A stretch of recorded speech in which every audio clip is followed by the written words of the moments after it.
Hey everybody, David and David here from PayetteForward.com and Upphone.com, and in this video we're going to explain what to do before you update to iOS 14. Spoiler, it's to back up your iPhone, and if you're getting the beta, there's an extra step, it's archiving the backup. Right. So what I'm going to do is I have my Mac here, and I am going to plug in my iPhone, that is.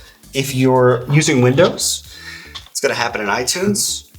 If you're running Mac OS 10.15, which is, which one? Catalina, that'll be in Finder. If you have a Mac running 10.14 Mac OS Mojave, it's going to be in iTunes still. So yes, anything. If you don't see it in Finder, you know where to look, iTunes. I'm going to open a new Finder window now that my iPhone is plugged in. And now I'm going to click on DP's iPhone down here underneath locations. You should see your iPhone down here. And to do this, you have to choose this backup all of the data on your iPhone to this Mac. Now, before I did this, I had backup your most important data on your iPhone to iCloud selected because I prefer iCloud backups. They happen automatically when I'm sleeping. However, especially if you're going to use the beta version of iOS 14, it's important to have a backup on your computer. So I'm just going to tap Backup Now. The way it works is that it creates incremental backups. So each backup sort of gets overwritten by the next one, and those little changes, because you don't need to have 9,000 backups, it would fill up all the storage on your computer if you were doing different files every day.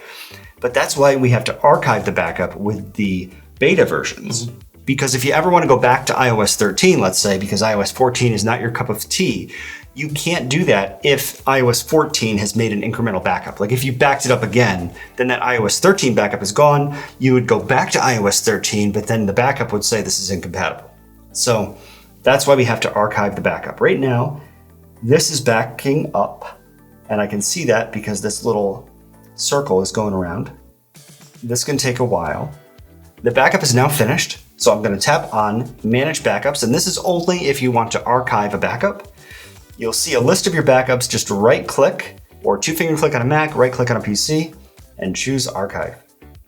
And the date will appear next to the backup and you're done.